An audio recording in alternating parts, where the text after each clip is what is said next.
serious.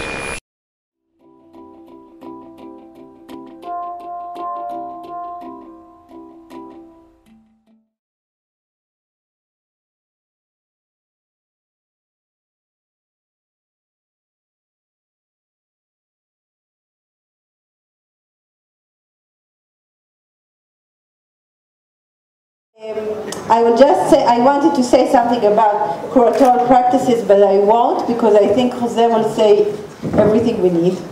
But I will just give the background that Jose Roca is coming from Colombia, from Bogota. It's really a long way from here. And he was trained as an architect, and I think we will see something that he designed, right? Today. He took part as a co-curator of the 27th São Paulo Biennale in 2006. He was the curator of Filografica in 2010. And he was advisor of, is it just the South American or how does it go with the Tate Modern? Adjunct curator for Latin American art. Latin American artists for the purchasing, right, for the Tate Modern. And now, in 2011, he established an institution called Flora Ars and Natura, and he will tell us all about it. I will just say that Jose and I, we know each other from before because I invited him to the JCVA residency, and I think that from that time on he has great connections in Israel, and he also invited Israeli artists to various exhibitions around the world. And we are very, very pleased that he came this time with Adriana, his wife. And she's also working at Flora. So thank you very much for coming. Thank you. Well, thank you for being here. Before starting, I want to thank my hosts here for having me. And especially Nirith. We've worked on several times when I came as a curator in residence for the JCVA. Then I came for a show that some of you might have seen at the Herzliya Museum. It was a retrospective of Oscar Muñoz's work that was maybe 5 years ago. And we also collaborated in another project that I didn't come, but I sent two artists, two Colombian artists. It was called Irregular Hexagon, and I worked with peers at 6 different independent spaces in Israel, in Melbourne, in Rabat, in Morocco, in Singapore, in Ankara, in Turkey, and I'm missing one. So for that year, 2 artists of the 6 traveled to 2 of the places. So they were crisscrossing the globe, and as a curator, it was the most complex exhibition I've ever organized because I became a travel agent for them. They were sort of coordinating the schedules of 12 exhibitions throughout the year. Anyways, it was in the MFA of Bezalel. Yes. The gallery of the... And Maria Jose Arjona and Mateo Lopez came and did wonderful performance pieces and installation. I brought, since Colombian art is not so well known here in Israel, I guess, I brought a series of books that I've been editing for 4 years. Every year I edit one of them, but in fact it's 3 monographies of Colombian contemporary art. So they are bilingual in English and Spanish. So you will see there is always a text by a guest curator and then a visual essay that gives like an overview of their work. So I expect you to like them because I had to carry them from Colombia. So they weigh a ton. And I had to give them up because it was a present for me. That's true. Let's take the responsibility here.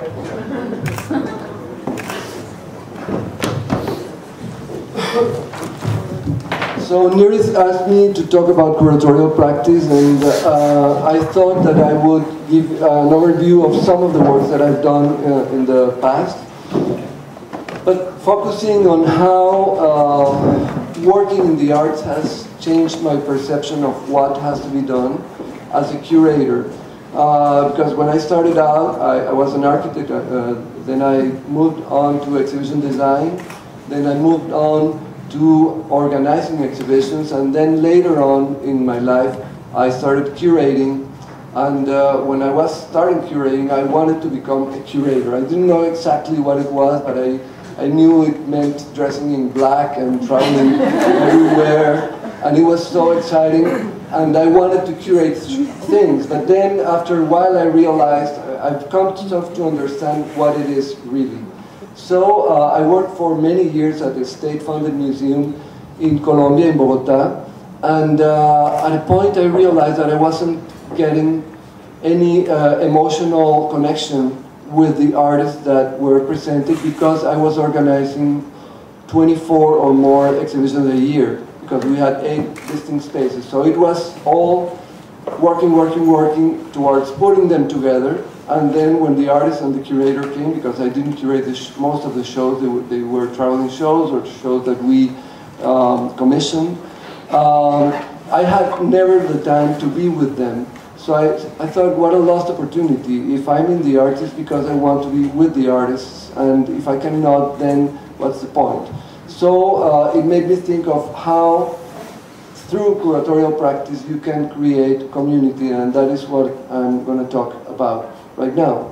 As Nit said, I was part of the curatorial team of the Sao Paulo Biennial in 2006. And it was a wonderful experience for me. It's a wonderful biennial, but it has a problem. The problem that all biennials have. They all follow the same principle, or most of them do, which is a large exhibition that it's commissioned to a curator or a group of curators that come up with a theme, and they use that theme as a filter to look at the work of a certain region or the world, in the case of international biennials. They travel around, they look for artists in their studios, they do studio visits, they go to other biennials, and then they come up with a list of artists, usually between 100 and 120. The artists come to the place, they look at the place, they come up with ideas by residing in the place for usually a short time. Then they go back to the place of origin, they think of a project. Then the biennial produces the project. The project is installed in a venue, usually a large venue, but sometimes several venues throughout the city. It lasts 3 months, and that's it. That's a biennial, you know, your archetypal biennial. And it's okay. Only that, what does it leave beyond, for the community beyond the large, like the fireworks, like a large event? I think there should be more. But the problem is that biennials, as their name implies, are no longer recurrent, but they are also discontinuous. And that's where the problem might lie. Biennials have also become sort of shopping malls for curators to look for peripheral talent. So if you want to include African artists in your biennial, probably go to the Dakar Biennial, because that way you won't have to go to the different studios. Somebody has sort of rounded up them for you. So that is why once you enter the biennial sort of the biennial circuit, you will see names popping up all the time. Because of course, once somebody has seen it and showed it in one of the biennials, then the rest of the curators just follow suit. Paulo Herkenhoff, the Brazilian curator, says that many curators curate by ear, not by eye. So they hear that so-and-so included so-and-so in their biennial, and they just, it's already sanctioned by someone that they respect, so they will take that artist and include them in their biennial. But as I was saying, they are recurrent and they are discontinuous. And the problem with discontinuity is that nothing or very little happens between one incarnation of a biennial and the next. So the biennials are usually done by politicians or entrepreneurs they don't come from the base up. It's not the artists that organize them. They're usually tied up with cultural policy of a city, for example, or a country. And therefore, it's a way to make like a big impact. But the problem is that in many cases, all of the monies that are there for culture get spent in this very big and spectacular event, and then there is no more money to sustain an activity that maybe it's not so spectacular and not so intense, but that really creates a sort of artistic fabric in the cities where the biennial happens. So how to bridge the gap between one incarnation of the biennial and the next? That is something that I have thought about, and I have tried to address in some of the projects that I've been doing in the later years.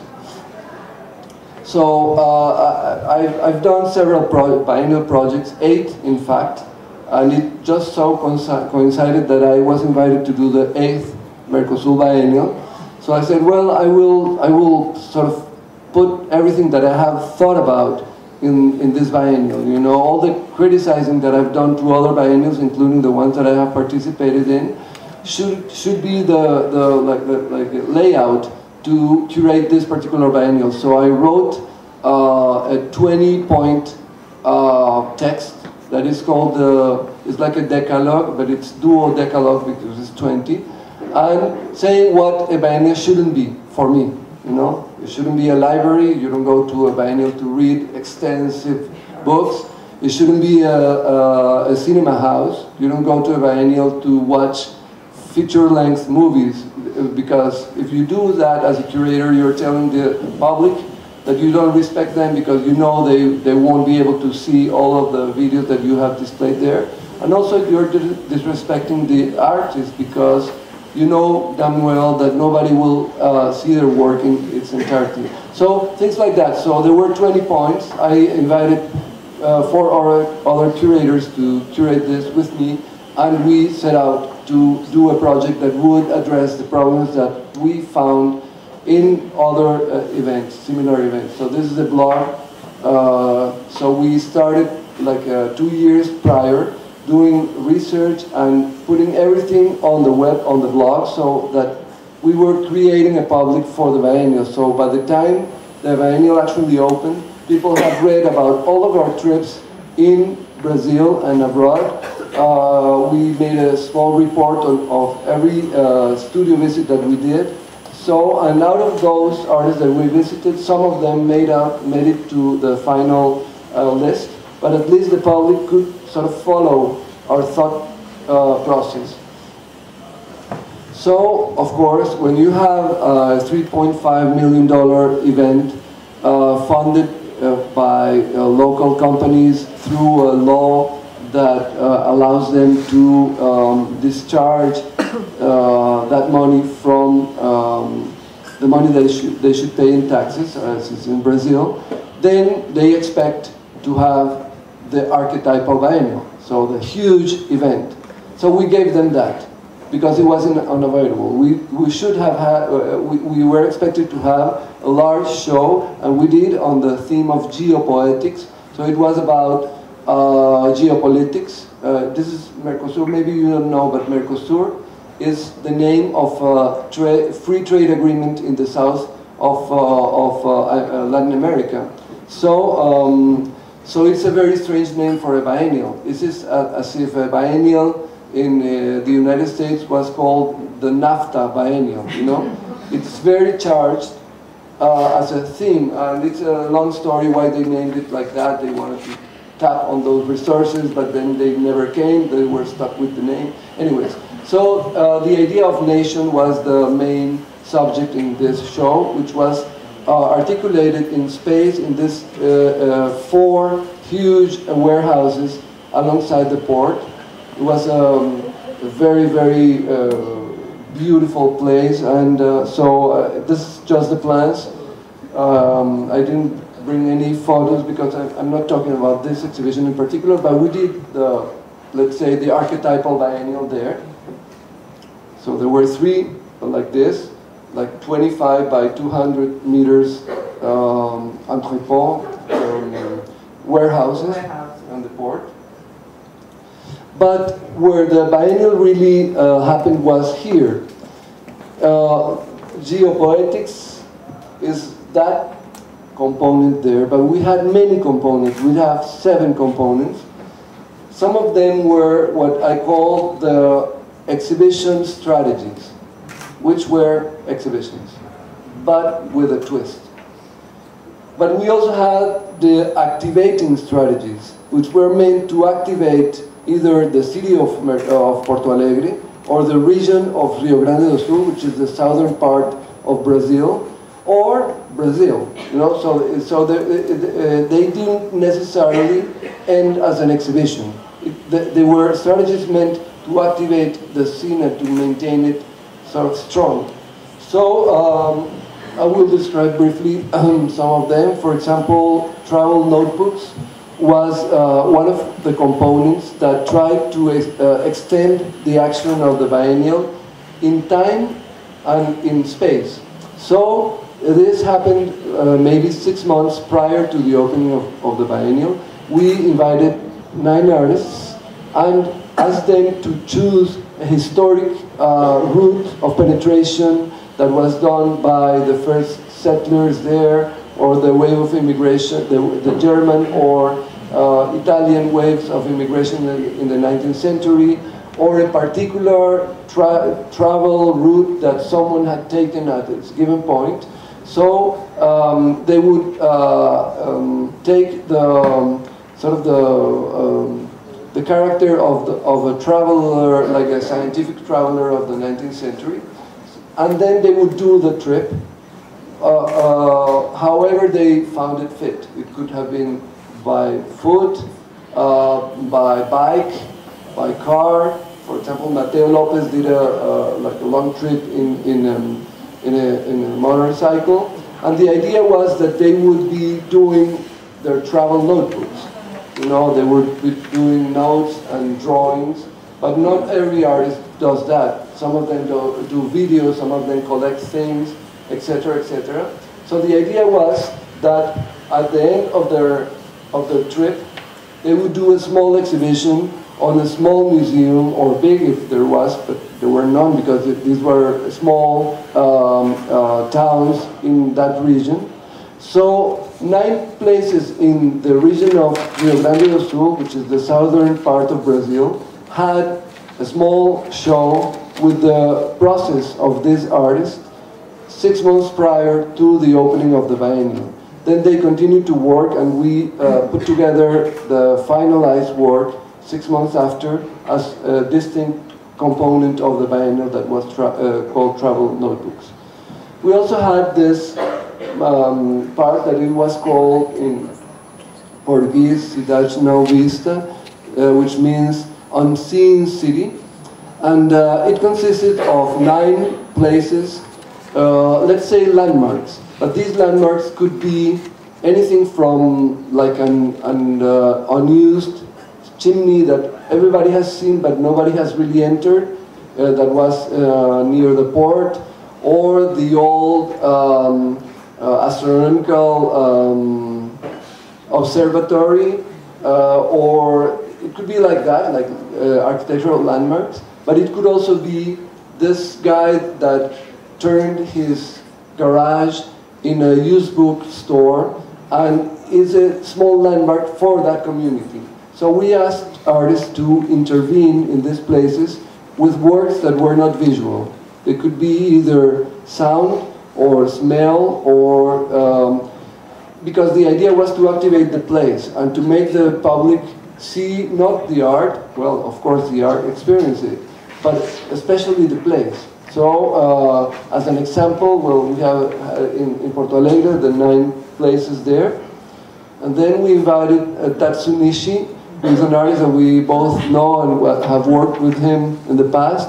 He's an artist that has reflected on how, when we go by a monument in the city, we don't look at it because it's been there forever, so we don't know what it is.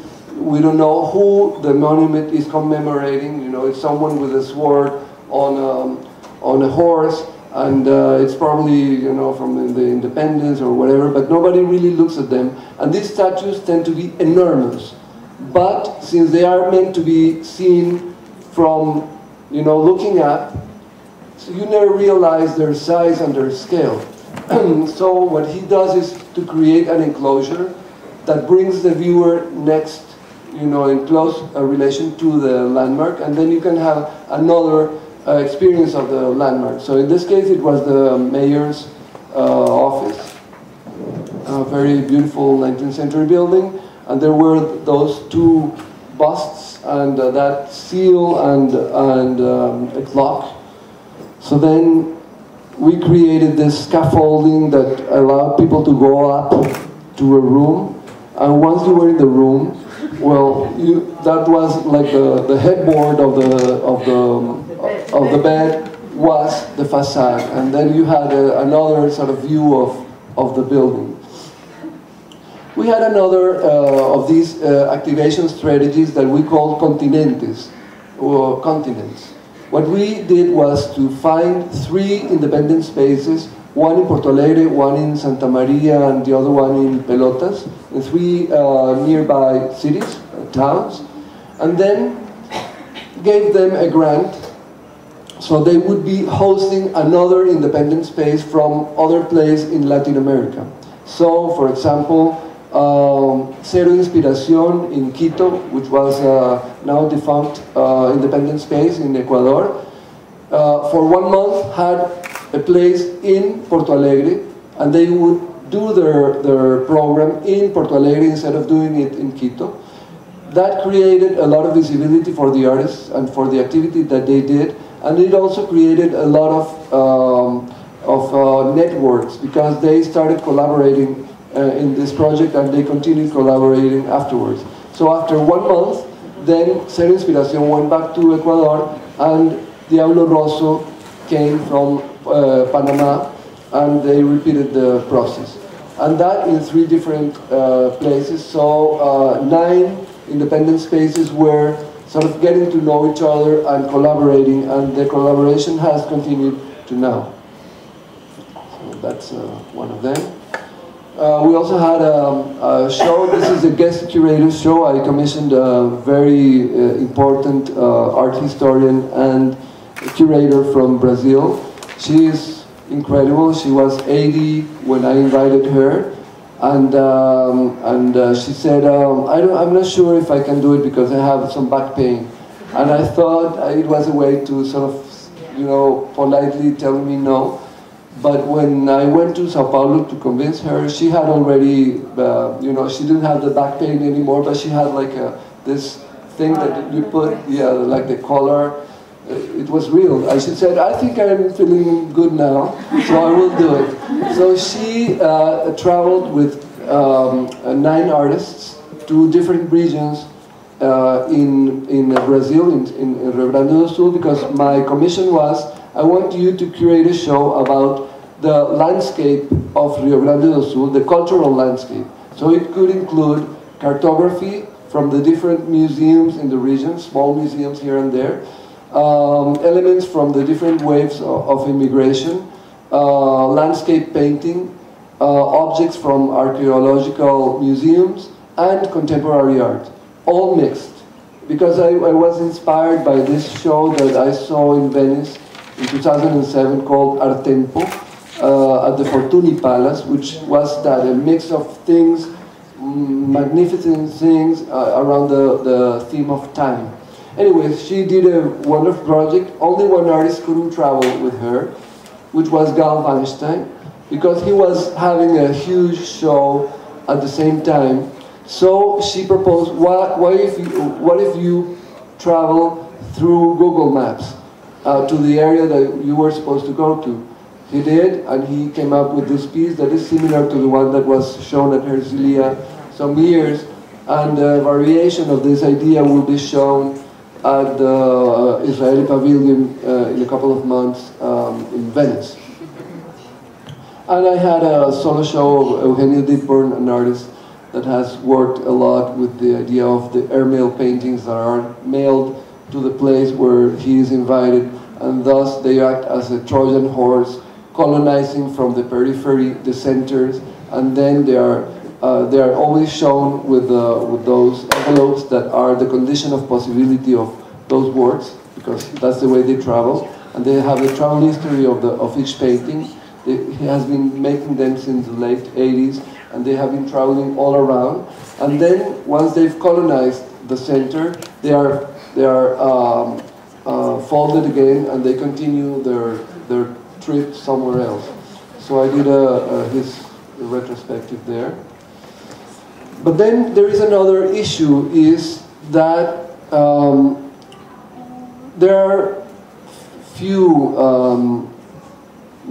let's say, resources for culture in many countries, and certainly in Latin America that is the case. So one feels an ethical imperative as a curator that the money shouldn't be spent on something that is done and then forgotten, it's gone. I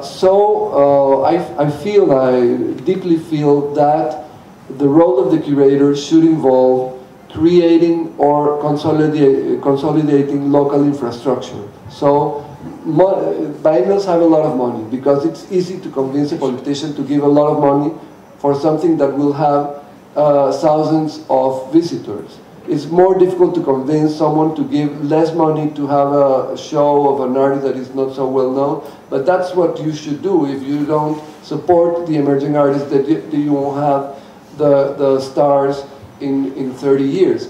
So I feel that you as a curator should, in a way, trick the institution or convince the institution to devote part of the monies that are there for the event towards creating or consolidating infrastructure. So one of the components of the Mercosur Biennial was called Casa M. And it was very difficult for me to negotiate this because it wasn't my original project. I said I would like the biennial to sponsor an independent space, to create and sponsor an independent space that will begin as soon as I start working for the biennial, will last throughout the process, during the biennial, and then when I leave, it will be used as a laboratory by the next curator that you choose towards the next biennial. And then it'll remain, you know, as a place where the biennial can show its extensive archive that they amassed after so many years, and also the educational program for which they are well known. So, but they said, no, we will not create yet another institution locally, because they found the biennial and also a very beautiful museum called the Fundação Ibero-Camargo. So I said, but this is integral to my proposal. They said, no, we won't create a new institution. So I said, okay, what if this is not an institution, this is a work of art? This is a work of art that costed a little more than the other works of art, but it's one of the works in the biennial. I said, okay, if it's a work of art, then yes, but only for 1 year. So I arrived to that compromise. So we started with Casa M. We rented this very narrow house. It was like 450 by 60 meters. And then we turned it into a small institution. It had a cafe on the ground floor. Then we had a workshop space. On the ground floor, there was, on the basement, there was a place for video projections. And then on the first floor, we had a library that turned into a conference room, like the one we have here. And then a space, the kitchen was a meeting space.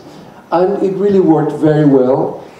We interviewed every artist that came to Porto Alegre to see the city. So the public started getting to know the artists before they exhibited. They were just in the process of making their works. The group of mediators had their meetings there. We had a group of docents that in turn did a course for more than 300 mediators that because the biennial is really big and they have a huge educational component with the schools, so more than 300 mediators were trained there. We had this monthly event that was called Tea with the Neighbors. So we invited neighbors of that working class neighborhood to come to explain them what the biennial was about, what Casa M was, etc., etc. Originally my project was called Casa Mercosur as the name of the biennial, but then I thought maybe if I shorten it to M, then the stress will be in casa, in home, because I wanted it to be a sort of homely environment, very domestic, very inviting, and not like an institution. So the Casa M lasted for 1 year, and then despite protests by the artists that they made like T-shirts and picket lines like Casa M shouldn't be closed, the biennial said, well, we had an agreement, so we will continue, and it ended. So I thought that it had been a very successful laboratory to test the idea of curating as creating community. So that is the main axis of my work. It has been since how to create community around a project with your curatorial project. I mean, work. So this is another book that I will leave here, unless Nidith wants it. Also heavy. This is a series of exhibitions that I've been doing every year for 4 years as well. And it's called LARA. It's the acronym for Latin American Roaming Art. So it's an itinerant project, but unlike many traveling shows, what travels is not the art or the artists, not even the curator, because I'm the general organizer. What travels is the model of action. So the model is that every year we choose a place in Latin America, because this is funded by a collector in Singapore, of all places, that is interested in Latin American art, and it's a way of commissioning work and thus collecting. So we choose a place in Latin America, a small town, so there are no distractions for the artist, a town that has some kind of history to it, and then we bring the artists there. There are always 3 local and 5 from other countries in Latin America. And I would choose a local curator. I was the local curator on the first incarnation, but then I've chosen a local curator in each country every time we do it. And the local curator and the producer and the 8 artists live for 10 days or 2 weeks more or less in that place in a sort of domestic environment. So we rent a small hostel or a large house, and the artists and the curators stay together. They develop sort of bonds that go beyond the usual relationship, hierarchical relationship that one sometimes establishes with artists, because everybody is, in a pool. When you're just bathing in a pool with everybody, hierarchies just are thrown away. And you are having breakfast, lunch, and dinner. You are going out. You are learning together. So the first one we did in Honda, a town that I will tell you about later, in Colombia. And then the artists go back to their places of origin. They think of a project. We produce the works, and then the resulting exhibition is shown at a large museum in the capital city of that country. So we did the residence in Honda, Colombia, and the exhibition in Bogota. The second year we went to Ollantaytambo, which is between Cusco and Machu Picchu. So it's a place with this archaeological history, incredible place. And the exhibition was done in Lima at the Museum of Contemporary Art. Then we went to Oaxaca, which is in Mexico, a city with a strong indigenous component, tradition, the colonial part, the Spanish colonial part, and the exhibition was done at the Carrillo Hill in Mexico City. And last year we went to the Galapagos Islands, which was an incredible experience for me. I usually go only for a couple of days to sort of give a presentation about the past and to sort of receive them, and then I go. But in this case I decided to stay a little more because it was an incredible opportunity to get to know this place. So we had these 8 artists, and we went to 2 different islands. The ones that have the most, the different, let's say, different layers, so that they could have different things to work from.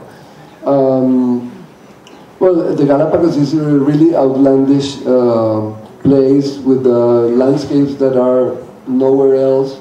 Fauna and flora that are nowhere else. What struck me more is that the fauna, the animals are not afraid of people because they had never large predators, so they don't know us. That is why they are not afraid. They haven't gotten to know us, so they are there, and if you approach a sea lion or an iguana or a turtle, they will look at you like there is nothing, and they will continue. So we stayed there for a while, and then at the same time we every evening we would have the presentation of 2 of the artists to the rest, so they would get to know what their work is about. I did a presentation of the past editions of Lara. We brought a historian that talked about the history of the Galapagos. There was another one, a sociologist, that talked about the problems. We went to the Charles Darwin Institute and discussed with them, etc., so that the artists will get to know the place not only like as a vacation place, you know, it's really to get to know it more intimately and to know each other. And then we had all kinds of works. I'm only putting a couple. This is an artist from Venezuela that usually does work with the lids of the bottles, you know, beers and yeah. So they cuts them, and she creates this intricate mandalas with them. And she did a work about pollution and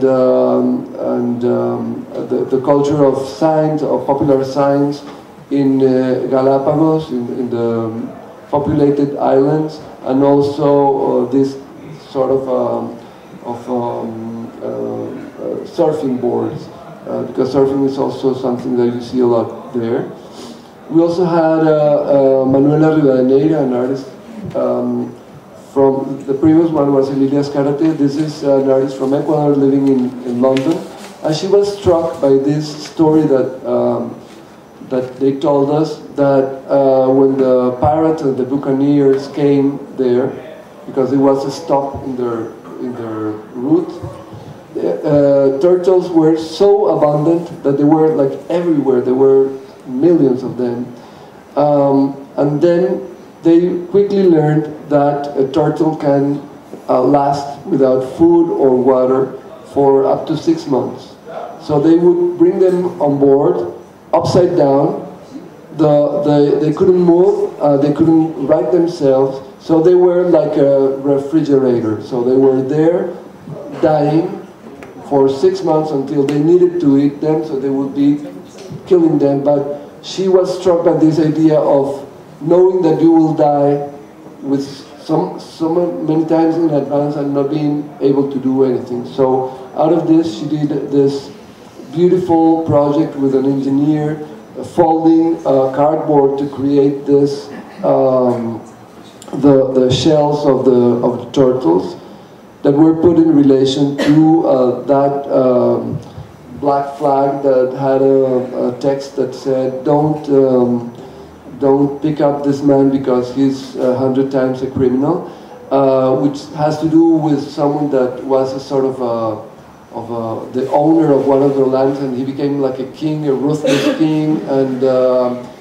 anybody that rebelled against him would be put to die somewhere else. So it was this subtext of death that motivated her. Or Maria Jose Arjona, who was here at the JCBA some years ago, 2 or 3 years ago. 2010. Yeah, 2010 already, oh my God. And she was also struck by the sea lions. You are there and they will come and they will, you know, ignore you, and they will crawl everywhere. So she did this beautiful project, which consisted of 4,000 bottles that were hanging from threads from the ceiling, and there was a black plexiglass underneath, and she was lying there underneath, dressed in this black sort of a leotard, as if it was a wetsuit, and she was slowly moving. But then, in doing so, the bottles will create a sound that was really very, very, very moving and very emotional.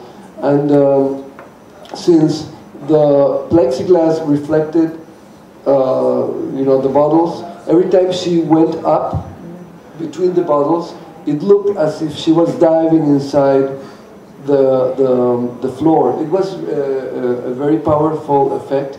I think I have a little video somewhere.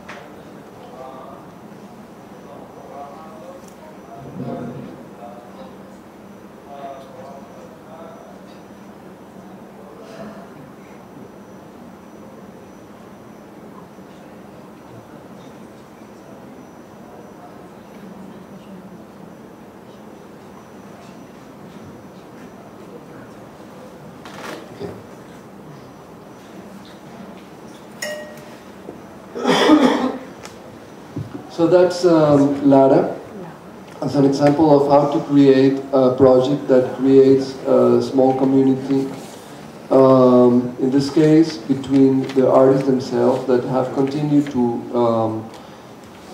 work together in many cases, and have these projects have created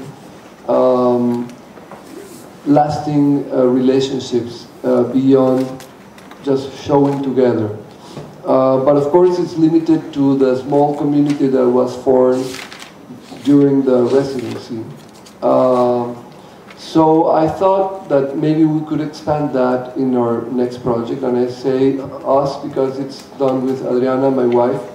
I worked, as I said, for many years as an institutional curator. I was the director of the Banco de la República Museum in Bogotá, and as such I had to organize many shows, as I said. But the problem with institutions is that they are very, very bureaucratic. They are difficult. You have the answer no as the default answer, and then they will check if it's even possible. But so it's very difficult to work inside an institution. When you're an independent curator, then you have freedom. But the fact is that after working for 18 years at the Banco, I resigned. I started working as independent curator everywhere in the world. You sort of lose locality. You are a sort of mercenary that go wherever you get offered a project. So if it's in Barcelona, then I went there. If it's here, I came here. Korea, Mercosur, whatever. And you don't create a public because those small publics are dispersed. So your work only adds up in your CV. You become a sort of footnote in the program of many institutions all over the world. By contrast, if you work at an institution, then you are there in a continuous fashion, and your work adds up for a given public, if you do it right. So it doesn't need to be a large museum, it can be anything. Like the JCVA didn't even have like an exhibition place, but it created a public around a program, because if the program is well managed, then you will create that public. And that is what is more important, I think. Create a public. So, so this tension between the institutional and the independent is always there. And the solution for me was to be independent, but institutional as well. So that means to create a small independent institution, because and it's not new, you know. It's like the artist-run space. So this is a curator-run space, and the idea was to be able to be there in Colombia, because after traveling for so many years, I was never seeing my family. We have twin daughters that for 10 years didn't see their father for long periods of time. So I wanted to come back to Colombia, and that was a way to sort of reinsert myself in the local community and start creating something for that community. So I had tried this idea of the independent space within an institution. In this case, a biennial. This is the print triennial that we did in 2004 in Puerto Rico, where we invited a group of artists from Toronto, Instant Coffee Collective, to create this place for the public. So it was a meeting place for the public and the artists, and it worked very well during the triennial, but then when the triennial ended, it was dismantled.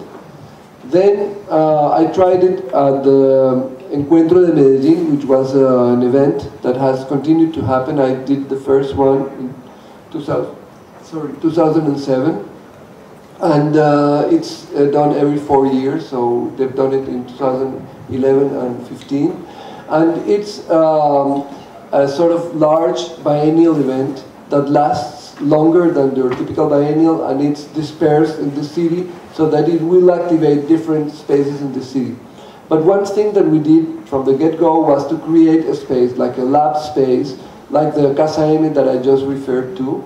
Exactly, this was actually 1 year before the Mercosur Biennial.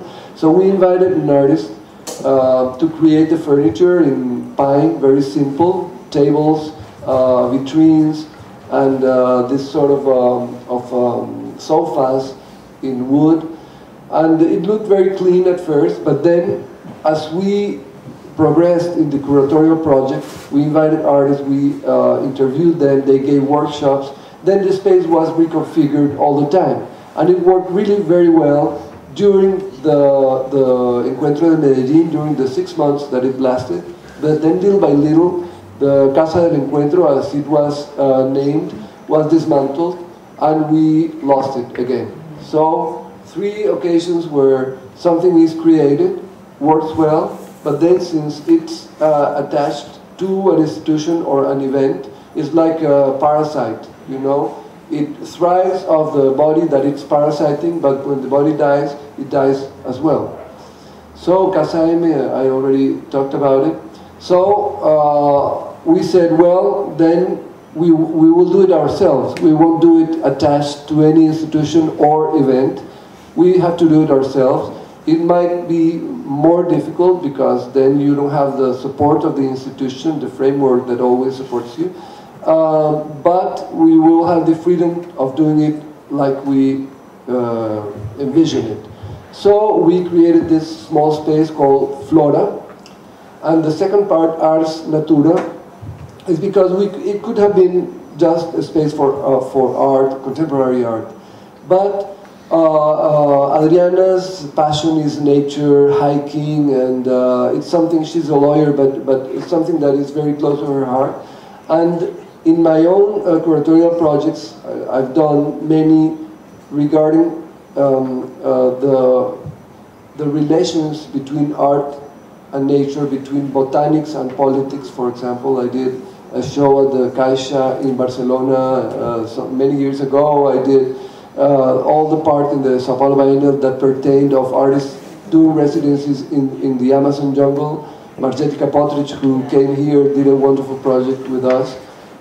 So it was something that made sense for me. So we decided that it would be an independent space for contemporary art and its multiple relations with nature.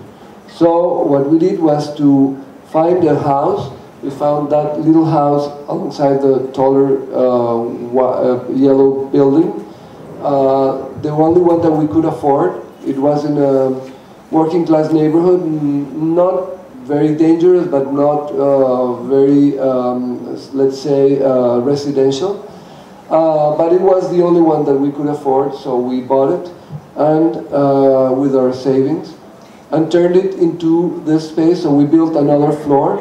We created a sort of garden in the facade. We have a vitrine that is one of the exhibition spaces, and then on the top floor we had a multiple purpose room that could be either an exhibition space or a space for residencies, for studios. So we also created afterwards, all with artists. This is the auditorium that was conceived as a permanent piece by the Slovenian artist Tobias Putri. So it's an enclosure and film. We have a small cafe that is run by one of our daughters, who is a chef. And we have the vitrine, which is a way to communicate with the community, because when we arrived there, they didn't know what it was. The guy alongside, you can see there, the place is called Mundo Floral, like floral world. So the guy was he sells flowers. So he was very worried that we would be the competitors. So he said, what are you doing there? So to explain what it was, you know, a white flora, an art space, anyways. So, and the neighbors, they were also intrigued. When we started, we opening, well, you know, the art crowd is a very particular one, so lots of people with green hair came, and with beards, and they were sort of wondering what it was. So we have several programs to try to establish ourselves in the community. One is called the Cabinet, as the Cabinet de Curiosité, you know, a nod to that idea of the Cabinet of Wonders. So we make an open call, people apply, and then they have the space of the vitrine and production money to do whatever they want. And we have had wonderful projects that are seen by the art crowd, of course, but also by the people that come by. And lots of people come by, stay. We have like a poster alongside that is pasted there so that people can read what is it about. And really many people that don't enter, even though it's free, everything that we do is free. If you don't feel that you belong, people are reluctant to enter a gallery, for example, because they have never gone there, they feel that maybe they are not dressed properly, they don't know how to behave in a gallery, if they are supposed to ask for prices, I don't know. So the idea was to have something for the community that doesn't involve them entering. So we had also performance pieces, for example, like Ana Maria Davis, that did this beautiful drawing project where she was twice a week inside of the vitrine doing drawings for the public and then putting them on the inside of the vitrine. Or this project that was done by an emerging artist that I think really, in a way, spoke a lot about what we were doing at that point. The piece is called Honey, I'm Home. And it's as if someone came home and the partner says, look what I found here. So there were two like robotical arms that seemed to talk to each other and sometimes to the public about like, look what happened here, you know, what appeared here. And Flora was exactly that, you know, like something very strange appearing in the middle of this working class neighborhood. And little by little we have been sort of able to entice them to come into the space. So we have had other projects. This is called Echando Lápiz, which in Spanish could mean like doodling around. And it's a series of botanical expeditions in the neighborhood. It's a long, ongoing project that has been going on for 15 years, led by a couple of artists. So what they do is all of the neighbors or anybody that wants to shows up on a Sunday, and they start doing drawings of the plants that they find in the sidewalks, in the front lawns, and sometimes in the parks as well. And it's a way not to teach art, but rather to start a conversation. Because many people, the first thing they say is, I cannot draw. But everybody can draw. Maybe there are ones that are better at it. But what they do have is knowledge about the plants. Many of these people come from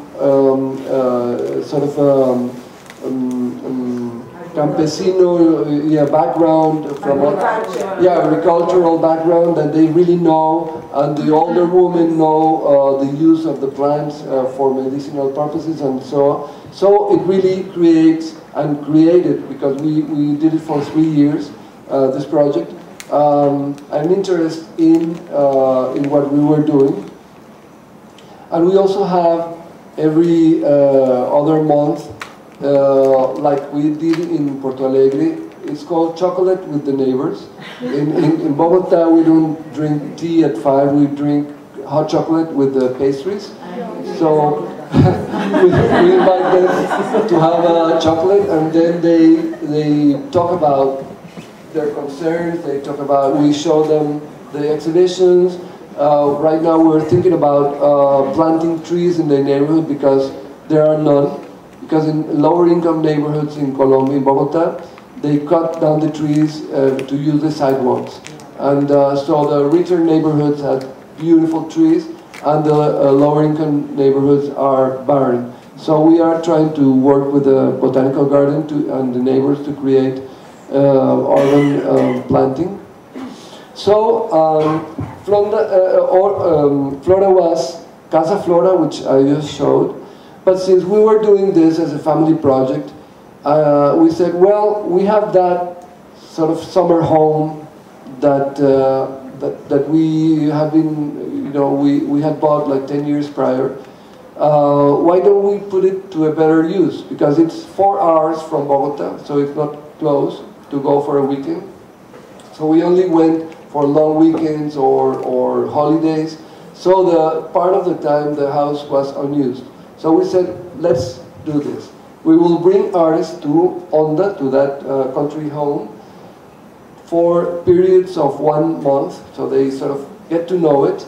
Then we will present the results in the project room. The program is called Permanent Summer, because in Colombia we don't have seasons. We are close to the equator, so that place is always warm, like between 35 and 40 all year round. So we could invite artists in January or in June, and it's going to be almost the same temperature. So this is a small city on the banks of the Magdalena River, which is the main river, and it was how all the colonial enterprise came. The Spaniards came through the Caribbean to Cartagena, and then upstream through the river until this part, because they couldn't navigate further. There were rapids, and then they established a city there, and the city grew to become the most important port on the river. So everything that came from Europe and everything that went back to Europe, the gold, the resources, etc., had to go through Onda. So the city was pretty important up until the 19th century. And then when independence happened, the commercial navigation on the river slowly declined, because they built the railroad, and then the railroad was also forgotten, and they built the roads, and the city became in a way redundant. So we had bought this tiny house there and turned it into a sort of a weekend home. So we invite the artists to be there and think of projects, and also, well, have some fun as well, why not? And so they stay there for a month. And we like to say that any preconceived idea they have, will evaporate with the heat, and they will be able to think of new projects while being there. So they have a nice room. We have 3 rooms. We stay with them at the beginning, so they get accustomed to the place. We cook for them. We go to the market, etc., etc. And then they are left alone to work on whatever they want. Sometimes they have results after a month, and we show them as a sort of as an exhibition. But most of the cases, we knew and we realized it's too short to really get to a place, get to know it, have an idea, develop work, and then have an exhibition. It's just impossible for many artists. So in some cases it has been possible. For example, Carlos Garaycoa, who is an artist from Cuba, whose work deals with the ruin and utopia. And he saw, this is the exhibition that we ended up doing, he saw that in a certain part of the river, there used to be a bridge, but it had fallen down in the later years because of corruption. It's a long story, but it had withstood, you know, almost 150 years, and then corruption kills everything. So what he did was to, based on historical photographs, he recreated, so he took a picture of the place where the bridge was missing. He blew it up, you know, it's like 3 by 4 meters, it's an enormous photograph. And then he created with pins and thread the outline of the bridge, and it was very beautiful because you could sort of barely see it. It was like a mirage that signified in a way what the bridge and the railroad meant for a society, a new republic that in the 19th century was just in the face of being created. And the railroad signified this promise of modernity that never came.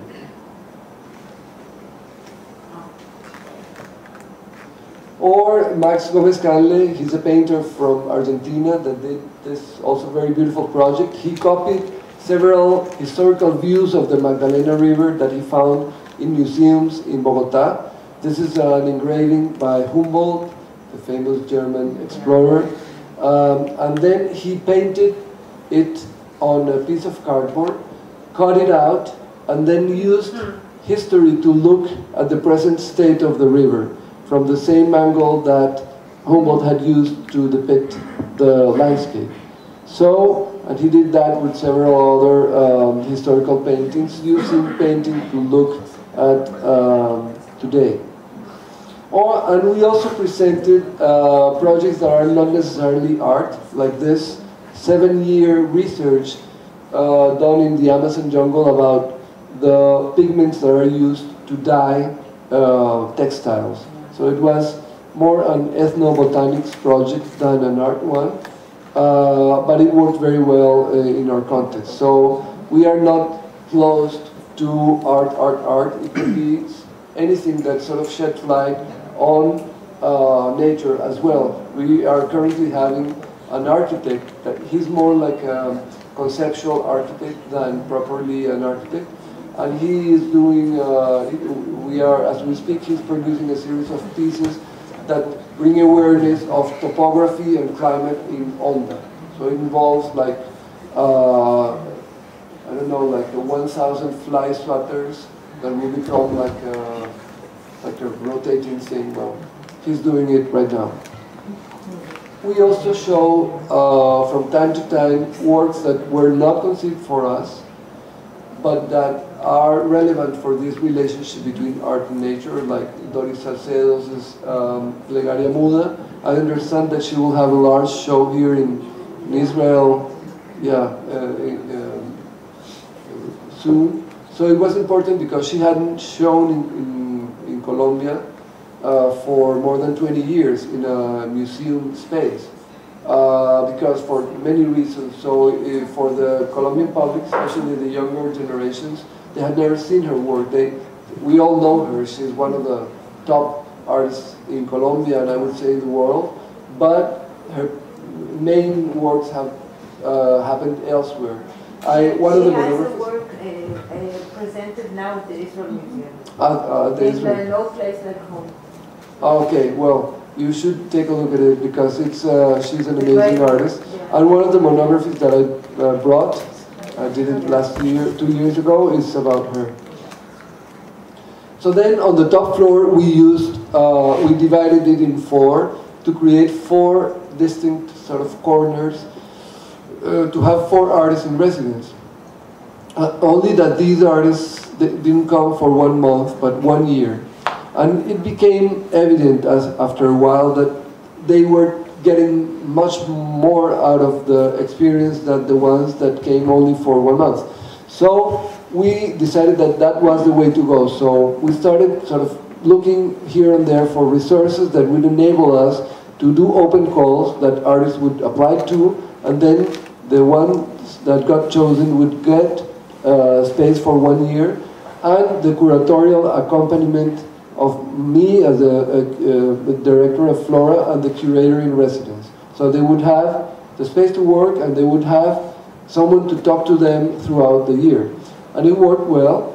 But then there was another opportunity. The house behind Flora became available. So we said we cannot not buy it because otherwise somebody else will. So we did 2 auctions and all kinds of things, and we raised the money, we bought the lot, and Adriana's inheritance money also helped. And so we bought the house, and then we tore it down and we built a building. So the idea is that if before the emphasis was in Casa Flora and Casa de Soleil in Onda, the new project would be focused on artists in residence. And since this was to become something bigger and bigger in size, then there was no way that I could do the curatorial accompanying myself. It's too many artists. So we decided to create a program called Escuela Flora. That is something that comes with the residency program. So as I said, we bought that house that was in very bad condition because they had built, so we brought a caterpillar and just tore it down. When they built a building on the other side, the foundations had collapsed. So we couldn't save it. So we said, well, let's then do whatever the urban norm enables us or allows us, and it was 4 stories. So we built a 4-story building, and as Nirit was saying, I was trained as an architect, but when I was a student, I started working at the Museum of Modern Art in Bogota, so when I finished, I realized that I was much more into museums than I was into architecture, yeah. So I never practiced as an architect. But I guess I had, this somewhere inside me, so this building is both my opera prima and my swan song, because I don't think I will have ever the opportunity to design anything else. And it's a non-building really, because we tried to use every square centimeter that we were allowed to. So it's a structure for 4 floors and a rooftop terrace that you will see, and then 2 facades that have as much ventilation and light as possible, so as to have 4 studios per floor and the larger library, because we had a small library, but it was really cramped. So we built this in 6 months. It was really fast. So it's almost at the real speed as it was built. We were like working every day, and I would come to, let's say, this trip, and when I went back there was another floor. It was super fast. So they went there, and if you've noticed, that's the logo of Flora. But it's not that we had those breeze blocks done after the logo. The logo is derived by an ancient pattern that I guess comes from the Arabs, I don't know, through Spain and then to the New World. So we used it as our logo. There we tore down the wall and we created a sort of like bleachers, like a scaled thing that can be used as an outdoor theater. So we can open the facade completely, and this is the library, and you can look in from outside if needed. That is me there writing grants and emails to see if we could pay the bills. And that's almost done. We are bringing the library from the old location to here.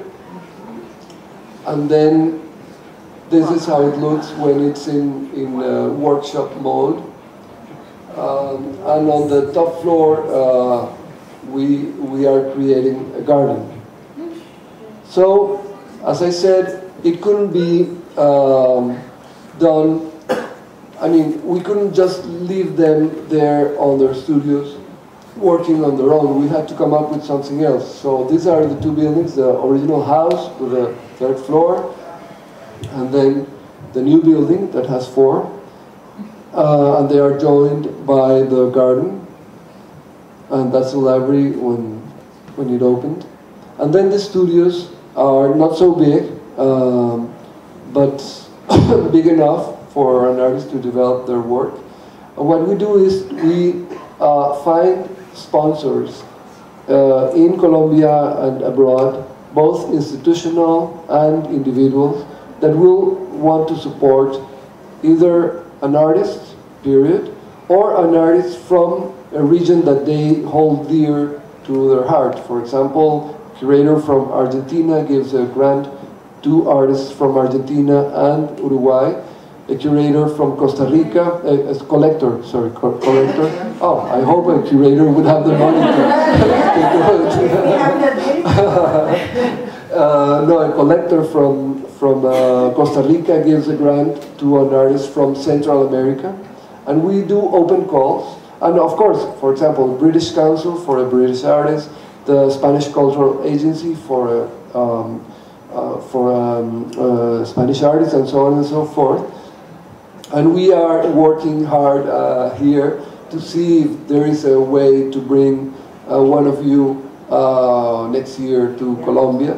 So maybe, I mean, if Nirit can make it happen, nobody will.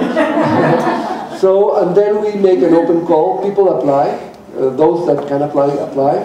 And then we have artists that have worked in that region look through the PDF files and select 6 each one.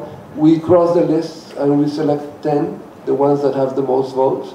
Then we interview those 10 on Skype and then select 3, and then we give those 3 to the sponsor and say, well, whomever you choose, it's okay with us.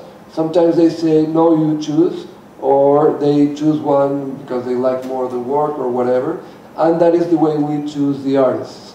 So these are the studios. So this is Escuela Flora. So it's similar to the program that some of you are attending, meaning they have the studio for 1 year, but they also have a program, and the program has every month 2 tutors, one local and one from abroad. The local one will come on 4 occasions during the year to make a follow-up on the studio visits to see what the artists have been sort of developing throughout the year.